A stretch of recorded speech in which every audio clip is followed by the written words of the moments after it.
अस्सलाम वालेकुम friends, welcome back to my YouTube channel daily tips with Asma. आज की इस वीडियो में हम आपको बताएंगे सुमरना नाम के बारे में अनोखी और हैरानकुन मालूमात। सुमरना नाम का शुमार लड़कियों के नामों में होता है।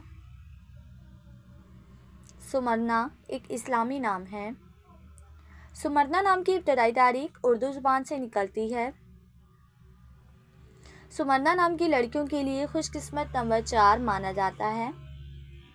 माहिरीन के मुताबिक सुमरना नाम की लड़कियां बहुत नेक सीरत होती हैं।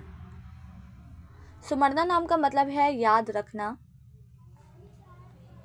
सुमरना नाम की लड़कियों के लिए खुशकिस्मत दिनों में सोमवार और जुमे का दिन शामिल है।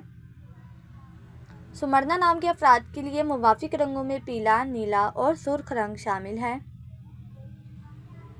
सुमरना नाम के अफराद के लिए मुवाफिक पत्थरों में मरकत पत्थर शामिल है।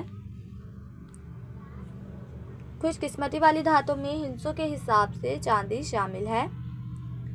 फ्रेंड्स, अगर आप अपने नाम का मतलब जानना चाहते हैं तो कमेंट बॉक्स में अपना नाम लिखें। इंशाल्लाह हम आपके नाम की वीडियो ज़रूर बनाएंगे।